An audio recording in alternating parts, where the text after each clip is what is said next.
All right. Hi. Hey, guys. We're in the car today. Yeah. I have lots of Welcome errands back to Is This My Effing Life? to do. Yep. Yeah. We're definitely feeling that this week. We got a lot to talk about Yeah. on today's episode. Yeah, so do you want to start us off, Amanda? I didn't want to ever have to talk about this again, but I feel like it's super important to talk about. Yeah. We're going to obviously try to make our podcast with better content of just just funny stories and to make you laugh and to, honestly commiserate with things that happen in the world and just ironic, happenings. Like the other day, Ryan and I stumbled upon someone jumping the curb. Oh my gosh. And hitting someone else, not a person, but hitting someone else's parked car. Yeah. And it was a whole story and another she was airborne. She was airborne. It's holy moly. But today, why we stopped and we're doing it in the car, just because we've gotten so much information over the past few days. Yes. That we never thought. Well, that's not true. We did think and we did assume that this was going to lead to this, because we tried to warn everybody a few months ago in our podcast about the types of behaviors that we saw at our previous workplace at the Goddard School of Rockwell, and now sadly things have escalated and gotten even worse, just from people's accounts and them telling us what's going on over there. So we're here to mostly just, if it was something that was in our other podcast, how we were treated, or if people liked us or didn't like us, who cares about that stuff? That's just us complaining on the podcast. But when it comes to children and their safety, that's something I just can't stay quiet about. And I'm gonna ask very specific questions to help you start getting your gears in, thinking about things in a different way. That's not directly accusatory of the school, but in the same aspect, it is what needs to be said. So to get you thinking, is this okay? Is this what a normal child care center needs to be like? Or if I was an owner of a child care center, would these be my responses and expectations? Right. So we're going to give you just the facts that we were given from people who are living those experiences. Yeah. And even some parents who've come back and apologized to us for being misled about us, because we were put in a certain light that it was our decision making and our actions, and that's just simply not the case. And it's just not the case. And now they've seen the light and they are seeing exactly what happens, because we've not been there to it's been a long time, keep everything held down. So now it's unraveling. Yeah. So we want to talk about this, and I'll kind of not get in this to as long as our other podcast was, because that was an hour long for each part. And they honestly tried to shut us down and quiet us by reporting to our other job, because we did like to curse, because that's literally in our title of our podcast. But we were advised by our current job that we are allowed to do our podcast. We're allowed to say what happened to us and everything, to call things out, but we can't lose trust and by violating, by cursing or putting ourselves in a position that people would be, sorry guys, can't use sentence enhancers. sentence enhancers basically. So but that's great news, because I don't need to cuss in order to get my point across about how serious this is. So I'm going to start by just explaining the accounts that I witnessed from October 2023 on just things that are related to this new news that we got about the school. So October 2023, and it was that Thursday, the 5th, and the next day was the 6th, and I was flying out to Florida on the 7th. Pre-planned experience. So on the overnight of the 4th, late night, 5th, early morning, a huge storm rolled through the area, and water was gotten to the building. And so at 5 a.m, our old education director, Kate, at the time, because she was the opener, communicated that we needed to do the next steps, and I'll insert it as I'm talking. So here is a picture of what Kate said to the parents on the day of the flood. And then the next day, we obviously closed that day for them to assess everything. And then on the 6th, we were trying to say, well, how can we get our teachers paid for this time? And so the owners, instead of just paying them, they were like, let's do professional development week a week ahead of time, because we had it scheduled for October 14th. Yeah. See the calendar here. I'm going to insert the calendar there. And we had to also still plan for that, and we were scrambling to get that organized. But instead, they wanted to have them get paid only through professional development day, so instead of just out of the kindness of their hearts, just like paying them for the closure. So Kate and I scrambled to get professional development day organized. Because the floods closed the school and they wouldn't let us have access to the school, we had to then ask all the teachers to come over to Kate's house to do professional development day.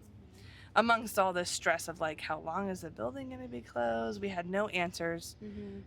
We had no communication really about the building. Just they tried to pivot and give us our only attention onto professional development day. We didn't have access until like Friday night. I tried to go up there and say like, what can we do to like clean the furniture and everything? Because I remember like, do I have to stay doing professional development all day on Friday and then at night trying to brainstorm and scramble what I can do to assess the damage of the furniture? Because I was trying to let them know, you cannot use this furniture. You know, it has to be sanitized. Anything that is porous or like toys that have to be thrown away. So I was trying to advise them about all of that. And I was trying to explain to them what I know all this because we had that happen in February 2021 at my other school. It was a different circumstance because the storm in 21 was a burst pipe because of the freezing temperatures, but it's the same idea of like outside contaminated water touching your equipment. So they were just kind of like pushing a little bit, like, we're going to be open. And I'm just thinking, okay, this is just their denial phase that they're going to be open. I had to leave the next morning, and Ryan did come on the same trip with me because we had this planned. And so we didn't get to really experience any of the cleanup. Like, you know, that was all Kate. Yeah. And Tanya decided to take off on her trip to New York. That could have been rescheduled, but she wanted to take, you know, her trip and just not really pay attention to what's going on at the school, but then kind of force Kate to open. And she was saying it in a manipulative and forceful way to Kate, but trying to also be passive aggressively kind. And I'll show you the text that was between them right here. So I'm going to insert that here so you can see these conversations between Tanya and Kate, and how Kate is venting to me through text about her and Tanya's communication, and how Tanya's pressuring her to be open by Monday, but Kate's saying that that is near impossible. The contractors that came into the room did this kind of a job in the infant room, and she was stating that there were staples and open spaces in the gaps of the baseboards, and it just wasn't safe. And Kate's on the license, by the way. She's just not another person, and that's why her title of education director is a formal title of director, because she was on the license while I was transitioning onto it as well. So we were both on there. And so that was really nice to have someone else on it with me to support me in those decisions. And they were pressuring her so bad that she just was like politely standing up to them and saying this is not okay. And they even had their own family member, her mother, come up to the school and try to manage all this while she's off on the East Coast. And so that was just so ridiculous. And so Kate pretty much, you know, they had it out with one another, where Kate was just politely standing up for herself and saying this is just not okay and I'm setting a boundary. And Tanya, when I got back, like wanted me to write her up and like kind of like let her go, lead her to let her go, and like try to get documentation on her, even though Kate's never done anything wrong in her job. Never. Never. She's like perfect. So it was just wild to me that, you know, someone spoke up out against, you know, what the neglect that they were doing towards her in that moment. And then they were going to try to rub. So then that rubbed Kate the wrong way. Then so Kate put in her notice, and then so she left. So through the whole that time, you know, I was going through a lot. I got pregnant a couple months later, and then like a few months later, and then a few months after that, I found out about Chris and like all of that medical drama, my own personal life. But they were battling it out with the contractors, mostly over the paint in the building and the baseboards and the glue left over. That was really those little conversations because we didn't really sense a smell or anything right away.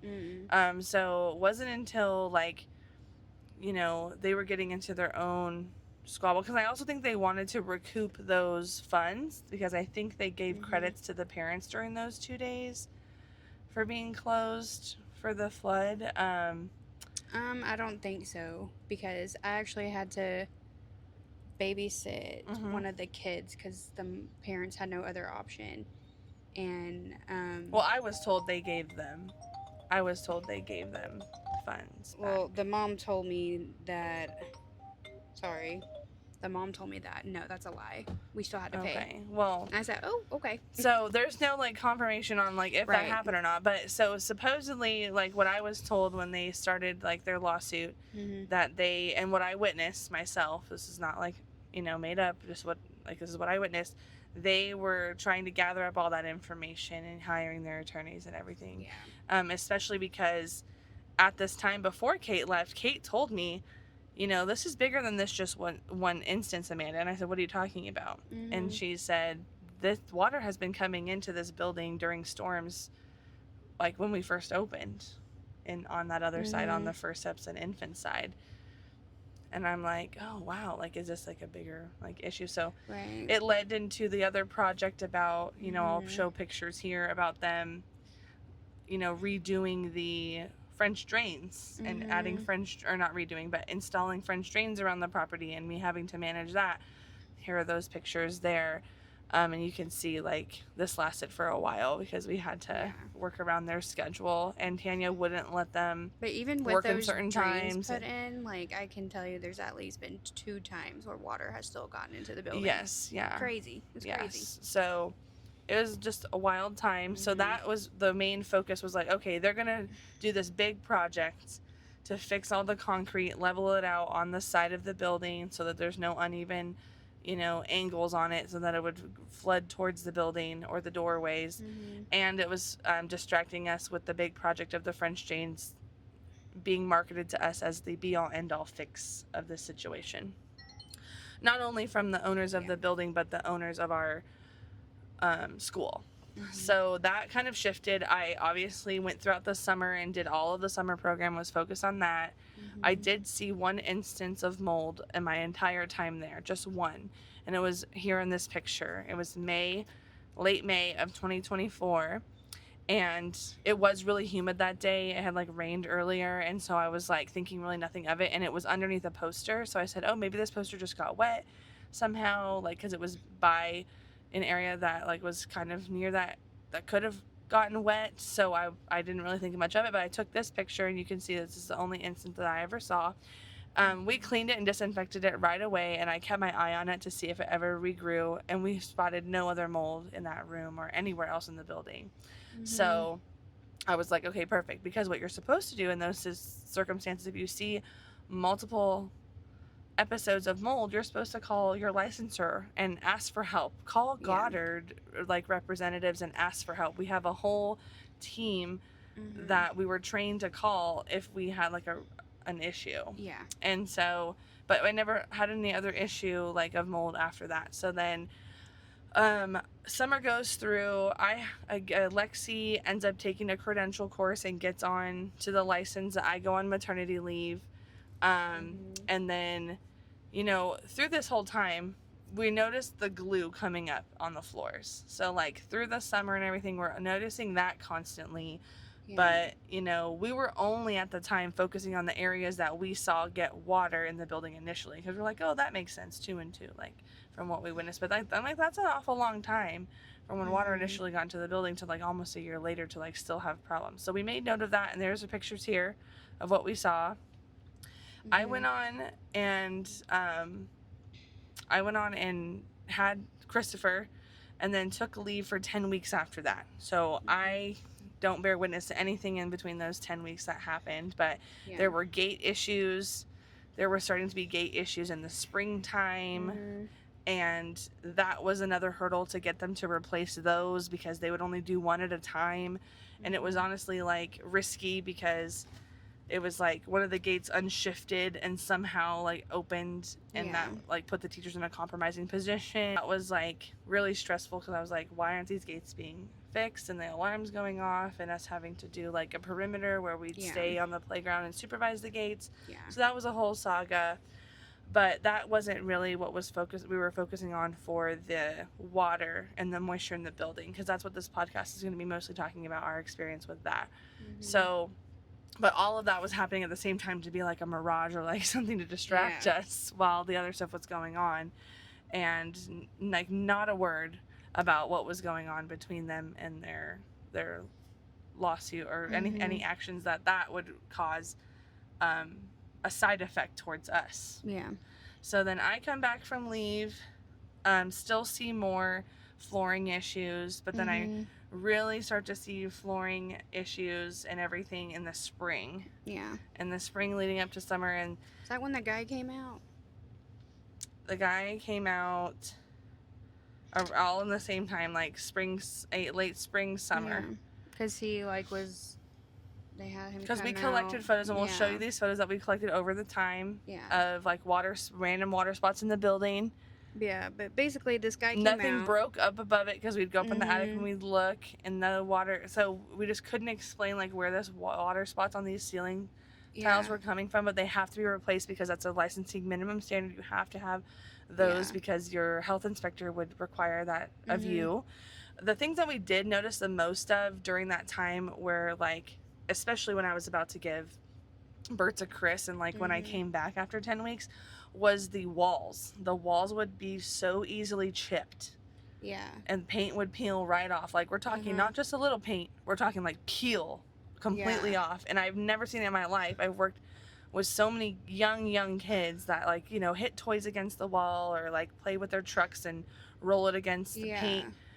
And I've never seen anything like it. I'm like, oh my gosh, that is the one constant we've always had to do, is like get painters to constantly fix these things. And I'm like, what kind of paint are they using to not have it stick, you know? Right. So what would you witness like with the paint in that younger toddler side? It would it would just like peel right bubble off, up. And then some of it would bubble up. With water behind it. And that's when I was like, what is that? You know, and I'm really like, that's not normal. I've never seen water do that, especially because there wasn't an incident of like that happening right after the flood. You would think like, okay, a flood or something, water got in and then there was a bubble. No, it would just be like bubbling, and we were like, okay, let's call someone out. And they did call someone out, but they just like kind of painted over it. They never looked beyond the drywall or anything like that. And I think all during that time too, they did hire an engineering team, because I saw and I met the engineer who came out, and didn't speak with him any details about this, but I asked him, I'm like, what exactly are they going to be doing? And I said, is it something that I need to report to licensing? Because I did report to licensing every single time we had a gate repair, and licensing counseled me and just said, that's great, thank you for telling me, but as long as it doesn't impact their learning environment and they do have an extra space to adhere to their like physical education and movement wellness, because we had the MPR, which is multi-purpose room, to exercise in, then we would be great. And so I said, okay, or have those activities like inside the class.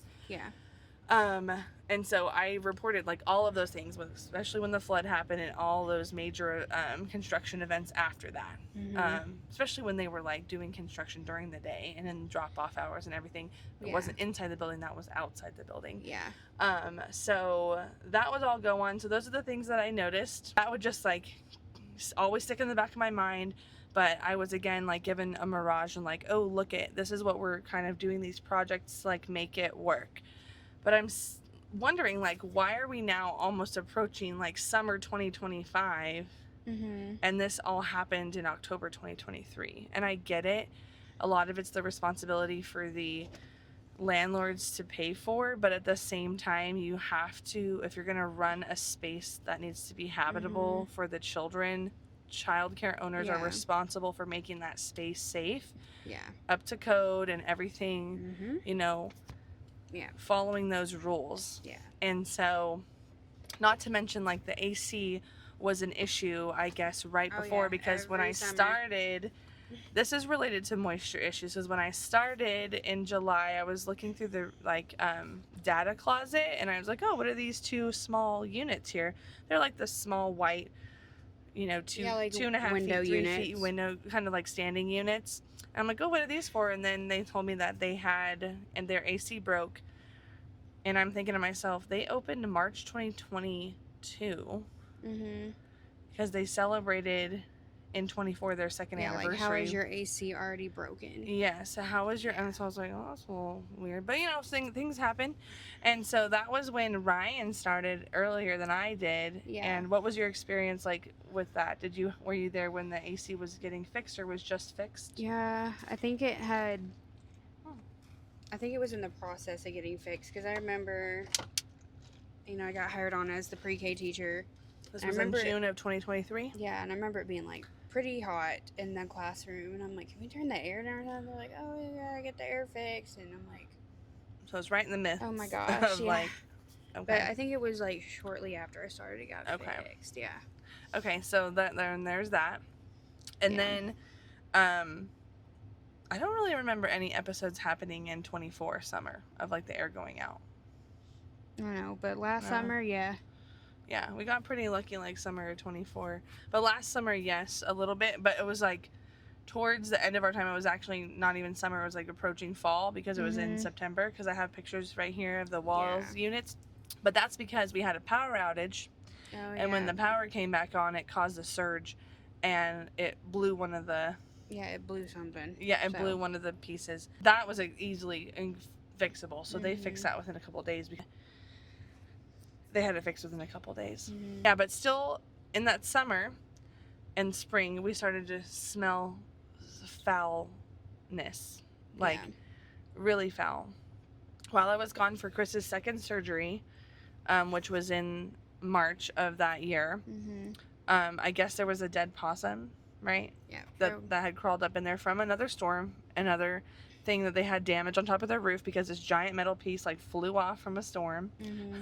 And I guess because there was maybe a gap up there, something like this baby possum was able to, like, get in to seek shelter, and it died up and above the ceiling tile and was, like, resting there. So they figured that out. So I tell you this in context of, like, what the information I'm telling you is what they used to gaslight us, that there wasn't a smell. Yeah. And I'm like, we know what a smell is. Okay, like, and I wasn't there, so I'm like, I didn't know what it smelled like, but I know what a dead animal smells like. So I'm like, it what? smells disgusting. So we started to slowly after, I would say, Professional Development Day. No, I mean, Teacher Appreciation Week, Mother's Day, all of that passed. Closer to Father's Day, we really started to see more bubbling in the wall. And the smell just kept getting getting worse and worse, and we were like, what is that? It was in the kitchen. Worse right before we did back to school. Yes. So we were in, like, the foyer smell. We would climb up in that July attic. and August, because we were doing all that back to school prep, and the kitchen smelled horrible. The kitchen was horrible, and we cleaned that thing like you wouldn't believe. Like, we were professional cleaners, and it was, like, spotless, and it still was, like, smelling. Yeah, and we pulled out everything, disinfected everything, and it was still smelling. And I'm like, there's something wrong here. And she even gave us, like, and I'll insert a picture here of this liquid to, like, pour down the drain. It's like a grease trap fluid. Yeah. So she was, like, dead set. And we used, like, gallons and gallons of this stuff. And I'm like, this is not working. I'm like, why are we pouring this down the drain? This is not helping. Yeah. And so she finally, because I kept being a pest about it, so she's like, no, it's, like, probably, like, an animal up there. And, like we'll look, and, like, we'll have him look. And he went up there for, like, 2 seconds, came back down, like, ooh.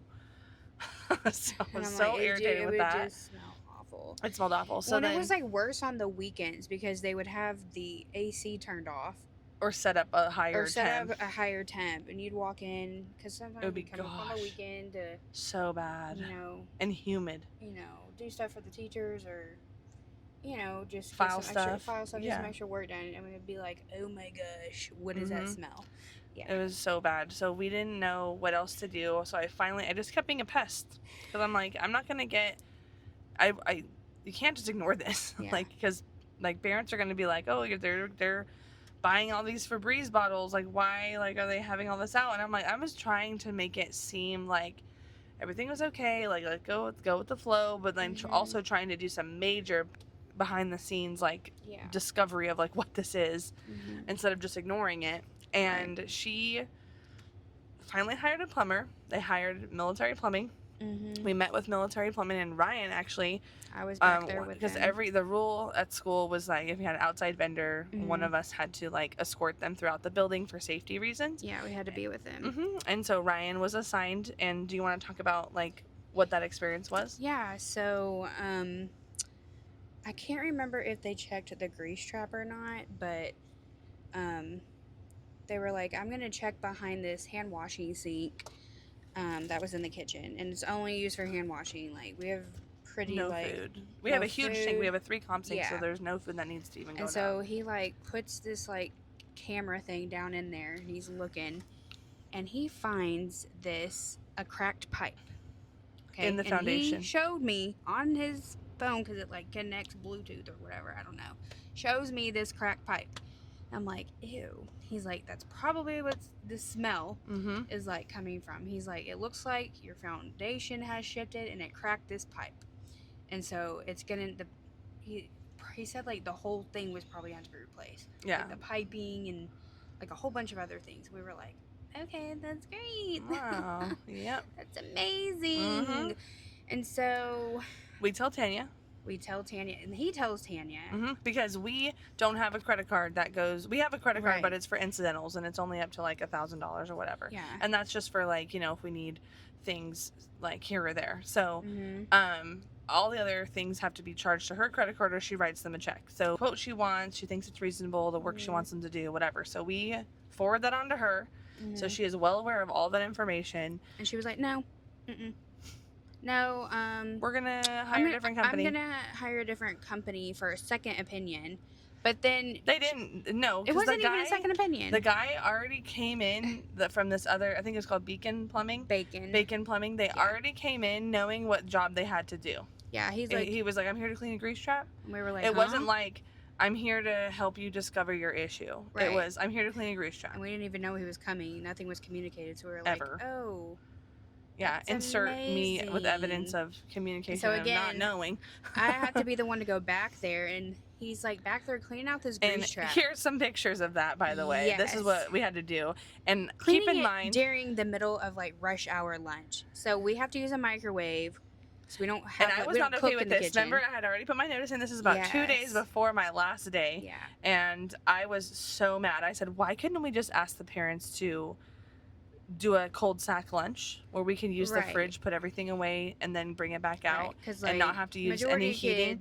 Bring stuff. It's not sanitary, and you are not allowed to use the staff lounge kitchen for all of your food service. Like if you have 1 or 2 plates, you can do that, but you don't. You can't do full food service where like because there's not enough space. Right. But yeah, we basically had to like pull the microwave out of the kitchen, put it in the staff lounge with the other one, and basically do all the lunches in there because not okay. And I was so mad. I was like, this is not okay. It smelled so horribly. And she's like, no, we're still doing lunch service. I said, we can't cater, we can't do anything for these families. I'm like, really? And like I had to sit there in my chair with the door wide open, making the whole building smell like sewer. It was so bad. The kitchen, and I'm sitting there just like, oh my Lord. I was so upset. It was so bad. And after he was done with his job, it still smelled. Yeah, it still smelled. And still does till this day. Yeah. So, yeah. So that's what that's what's going on over there. But like if we reverse time a little bit, like from that was like October when that like plumbing discovery happened. Well, it was kind of evolving because it all bleeds in the same time. Yeah, it was like early October. It was early October. Yeah, because it was like the 7th. Was like the 17th. Yeah, because it was like, and then it was like 2 days later, I wasn't there anymore. Yeah. So if we reverse 2 months, like Christopher had to go to the doctors again. He had been to the doctor so many times for like weird respiratory issues and like, he got fevers and like no one could explain it. We did a whole viral panel the both times we were admitted to the hospital in June and in August. and nothing. So I'm like, he's probably dealing with all this crap in the air.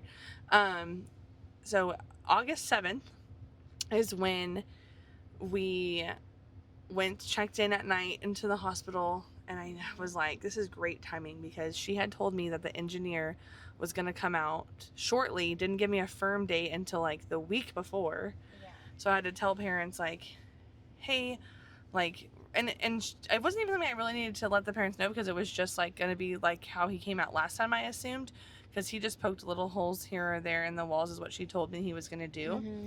So they brought a whole team. They didn't even give us any details of exactly what they were going to do, other than what they described before. Yeah.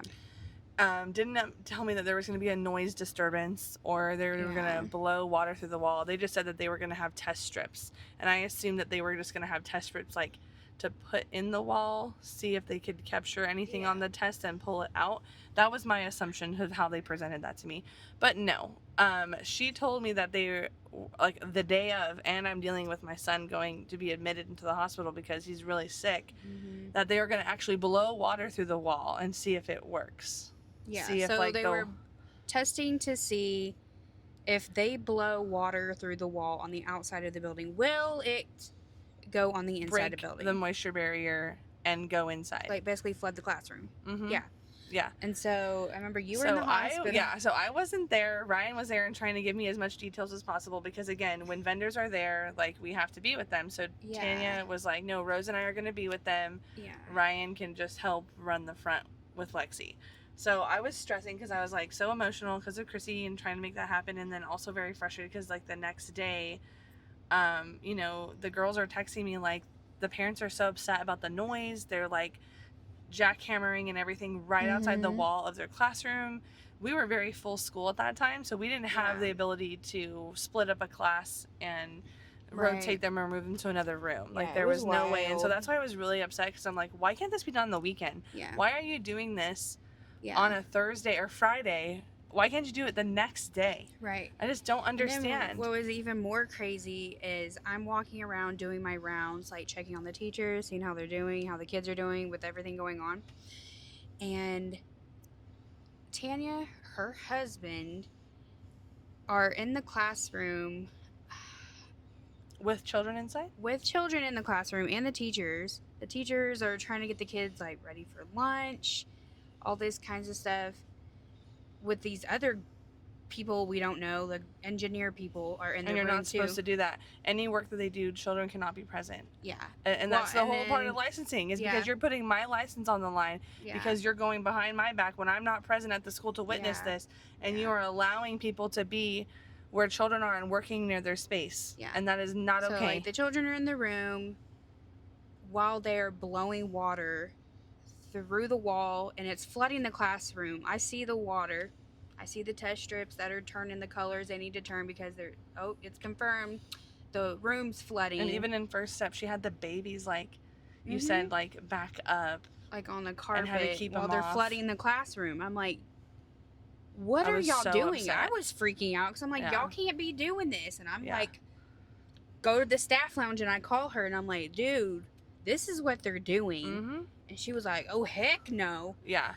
So I made a message to kind of, like, let the parents know that I'm not there to witness this shenanigans and tell them why, and also to apologize for the sound, because I'm also mad about that, because I'm like, if people's mm-hmm. Apple Watches are going off, Apple Watches are going off saying that there's sound disturbance, I'm like, come on. Yeah. Like, you can't do that. Just, like, let's have a different plan. Anyway, so that is, you know, just something to think about, like, especially mm-hmm. that big instance. So then the smell got even worse, because that was August. So August mm-hmm. to October, I can verify, because I was there every day for hours on end, that smell got even worse after that incident. Yeah. And so, and that's when that bled into us trying to figure it out with And the wall had been exposed, the outside wall, because it was jackhammered. I mean, they tried covering it up with this mm-hmm. tarp stuff.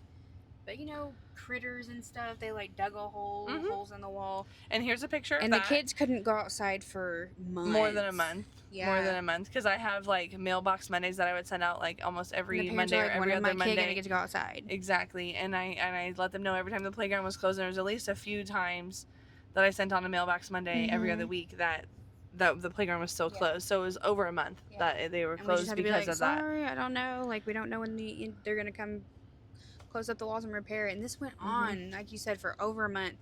And then with exposed walls on multiple sides of the building. And I'm like, really? And it just so happens, like, the day that was supposed to be my last day, the wall was magically fixed all of a sudden because enough people had complained. I kept asking about it, and I said, when are the engineers going to come out? Like, it's been like a minute. Yeah. I'm like, when are these engineers going to come out to fix this? And she was like, oh, well, we have to get them. Like excuse after excuse. Yeah, it was like, we have to get them we have to get on their schedule. They're just so busy. I'm like, no. Yeah. I'm sorry, no.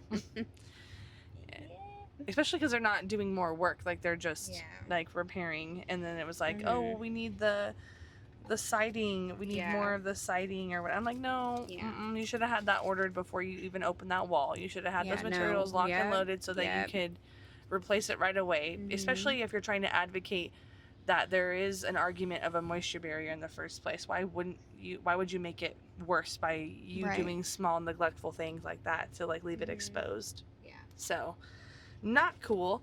So this leads us to what's happening now. Yeah, so this leads us all the way to, like, 4 months ago, when we finally had been away from there for about 6 months at that point. 5 or 6 months we were gone. And then leads us to make that podcast. Someone tried to report us for cursing on the podcast and, like, whatever. So we put it on private because we were just like, we're not going to deal with this drama, like, whatever. We're just going to put it on private because we did curse in the video and we just don't want people to, like, get their panties in a bunch over that. Yeah. So then we came out and we tried to make a short video about that, just, like, letting people know, like, what happened and why the videos are no longer visible. And like, also let them know we are not going to be silent. We're still going to say what we want to say and share our experience. So then now we fast forward all the way to what, a week ago? Yeah, I think a week. Yeah. We had parents reach out to us. Multiple parents. And basically apologize. And that, like, we're not the villain. Yeah. They're the villain. Apparently, I guess Tanya and Lexi did a fantastic job of making us look like it was us, horrible people, like we were miserable people to work with, and that we made terrible of, like, how many times decisions. She texted us saying, like, really? She loves us, or we're the three amigos. Insert here, where she said, like, we're like Lizzie McGuire and Gordo. Yeah. And Miranda. You're like, really? I'm just like, whatever. Right. So whoever you need to blame, that's fine, because the truth is coming out, and I love it. So these parents have experienced, like, a lot of neglect and just, like, how child care centers shouldn't operate as far as, like, just the basics, like curriculum and, like, communication and everything. And then the biggest one, like, health and safety. Yeah. And so they were just, like, letting us know and sharing information that a teacher had a lot of things to share. And then they also told us that there was mold in the building and that these teachers, multiple, not just one, multiple teachers were sharing with these parents that they witnessed mold in the building for over, like a few months, I don't know. At least 2 months. At least 2 months or something, some time. And that they were having to clean it up and, like, and then parents weren't notified. They weren't even... like, reporting that it was, like, multiple times that they've had to clean this up. And then their AC broke, I guess. Yeah. So, but it wasn't repaired right away, and it's been 3 weeks? Something like 3 or 4 weeks now that the AC's been broken. And the main units haven't been fixed. They've brought in these huge rental HVAC machines. I guess a parent, like, called on them for that because the way they had those set up were, like, totally against the rules. They were like, so licensing came out on the 2nd for that, and then on the 10th they came out and surprised them because another parent and probably some teachers called licensing about the mold. And so all this time, with all this mold happening multiple times, and the AC and everything, the teachers and the staff were not told that what to do, how to resolve it, none of it. They just were like, because we keeping it quiet. Because we also had staff members, you know, And parents reach out to us and say, "Oh, it's not just one room; it's all of the rooms." It's all the rooms, yeah. I said, "Ooh." Yeah. I'm not surprised, but I'm like, that's a bigger tale there if you have the humidity still. And I noticed like small things, never with mold or anything, because we were constantly putting up their work for the, you know, displays for their accomplishments every week on the outside walls. And I noticed a little curling of the papers sometimes. It wouldn't like lay completely flat, but again, never mold. But at the same time, like if they're doing more neglectful actions or less cleaning, that would likely lead me to believe that they're, you know, harboring an environment for mold and not doing what they should be doing, or at least not asking for help, which is huge. I'm like, why can't you just ask for help? Like, why? And that's what's suspicious. Yeah, the people who reached out to us, you know, have pictures. The staff has said, like, you know, even though it doesn't matter how many times they clean the mold, it keeps growing back. Yeah, and it's not just on the walls, like where you would think that where they did those water tests, those like outside exterior walls or whatever, like, because that would make sense if it was by a window, if it was by exterior wall, but it's on the furniture, it's on diaper changing tables, it's on like the side panel of the sink, like not connected to the wall on the opposite side, like it's in the air and it's sticking to stuff. And so that's where I just find it funny, because another parent had it because they had just gotten a message yesterday at like 5 o'clock from the owner that, and I'll insert it here. Here's her message, and basically in a nutshell, it's saying that like, oh we're aware of this situation and we're handling it, and framing it as if they called licensing. They did not self-report to licensing this issue. Licensing came out because they were whistleblowed on by a couple parents and teachers, and then saying that so this outlandish part of this is if you roll and scroll down and read where they said that the owners of the building without their permission sprayed power washed the windows or the side of the building without their permission. Yeah, and that's what caused like the water. I'm like, oh, the please. Organic growth. The organic growth. They didn't even say mold. Yeah, and you should probably say that it's mold, because you're not even being transparent about what it is. Is it fungus? Is it mold? Is it you know, staph infection? Like what? Right. What is that? Like that you're talking about organic growth? It could be anything. It's funny that she says that, because it's like, well, what you're about? Just making yourself look more guilty. Well, and just incompetent, because you're like, what about when it rains and you get rain on your windows? You gonna blame the organic growth on the rain? Yeah. I was like, power wash the windows. Okay, whatever. And so in a nutshell, basically what I believe that they are trying to do through putting all these pieces together, and this is just my opinion, that they believe that they're victims too. And I get it. They didn't ask for this to happen, like to them as owners of a child care center. But if I were an owner of a child care center, you better believe that I would make sure that my operation was 100% on deck. Right. You know, and then you can get after them for the damages lost. Right. But I'm not going to sacrifice the safety of children in order to prove my point in a lawsuit. Yeah. Or my staff. Yeah. Or the staff at risk too. I'm not going to put these kids' lives in danger. And it's not just like the water and the mold and everything, which is very serious. It's just like the idiocy of like having the units in the middle of blocking a emergency exit in the hallway. The kids can't even get out the main entrance for their evac site, because I saw the pictures. They can't. They're being passed.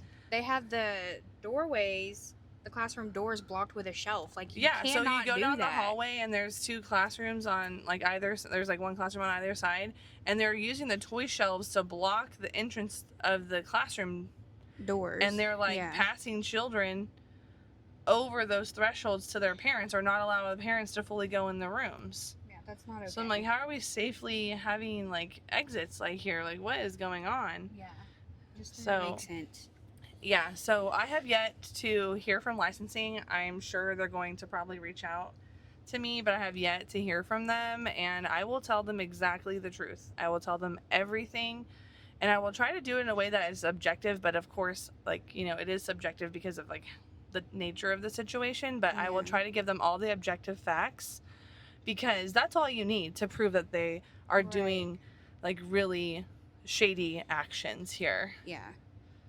And just downright, like, just not okay I just don't understand. It's like, they know all this. They've been knowing all this. Hadn't communicated to the parents about this until yesterday. Yeah. And meanwhile, I just want everyone to know that this has been an ongoing thing. The owner just wants to leave in times of crisis. So she's currently still in Germany. She didn't want to leave. She left for Germany while the AC was breaking down, and she knew about it because she helped like fix all those wires that they were called out on by licensing for not being safe and strapped down away from children. Yeah. Then takes off to Germany while all this other mold and the mold and the AC thing is happening all at the same time. So she knows that this is going on. She still decides to leave. Yeah. All because she's been there before. Or her husband's been there multiple times. She doesn't need to go because his company is based out of there. You don't need to go. You need to stay with your people. You need to push through and help them figure out these issues. And that's the most annoying part, is not only operating and having these children in this space, but not even actively being next to and physically present and showing up for your staff and showing up for your families the way that you should. You're just like taking off and then sending these messages at 5 o'clock at night, Texas time, from Germany, like as if you're like actively there helping it. Yeah. Please. I feel like that sister on my 600-pound life. There are things you can do. Like, come on. Like, if you know this mold thing's an issue. No, she just wants to run away from her problems. Yeah, it's just crazy though. It's like, you would think as an owner, like, I would be trying to rent some buildings out. Couldn't. Yes, we or did that. Something. Yeah, and that's the thing. Like what y'all that's for, maybe like my old company, Cadence, like just decided to protect us ahead of time because of all the construction, but they closed our whole wing of our right side down, even though the major construction only happened in that one far back classroom, and the other ones had similar issues like we did with the flooring needed to be replaced, and then the just a 2-inch strip. And it's like the flooring too, like that was a constant for all the time from the flood. I just feel like there's no excuse for it. There's not. Like, there are things you can do. She told one of the parents that the flooring has been replaced. No, it has not. I said, look at me right now. Because when we talked about earlier about another engineer flooring person come in, and he saw it lifting up. Yeah, they hired this person separately. Yeah. And we had him come and we met him, and he basically, in a nutshell, said all of the flooring will probably need to be replaced because the original people who set the glue like didn't let it dry properly, and anytime there's moisture in the air, it always like reactivate and be like this moist wet paste. That's why the glue keeps coming up. Yes, and Lord only knows like what's growing in there because because it's constantly wet. Yeah. Because they can't get the air conditioner under control. And in her statement, because it is facts and parents have proof of the temperatures of the room based on what it's reading on the temp machines, that the AC is not under control. Yeah. It's not. Yeah. We're not talking about the main AC. We're talking about like the air quality and air conditioning levels in the physical space. Yeah. It's just sad. And then they're saying that they have dehumidifiers, but one of the teachers told us, we literally talked to one of the staff, a couple staff yesterday, and they were like, we read off the mess, like, dehumidifiers. Like, I haven't seen those. What is she talking about? Because even if they're run at night, like she said in her message, they would be out. And we'd have to put them away before the kids came. Right. Make overnight. Right. And that's not happening. Yeah. She's like, I don't know. She's like, that ain't happening. I said, oh, of course it's not. So these are just the things that we've wanted to talk about and we wanted to share. And we encourage you guys. This kind of stuff's not normal, guys. It's not normal. It's not normal. It's not something that you should do as an owner of a child care center. No, you should not. Yeah. You should be, like I said, kind of like what your other school had to do, like rent out some buildings. Yep, we did portable buildings.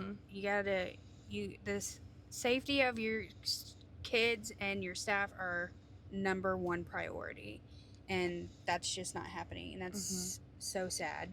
Yeah. So that's why we want to make this video, because we are more focused on the health and safety of children, and we're just trying to explain that like these are not normal examples of what child care environment should be, and parents need to advocate for their kids. They need to speak up, and shame on those parents who know about this. Like, other parents were telling the other parents, and the ones who are constantly on Facebook are constantly like, trying to defend the school.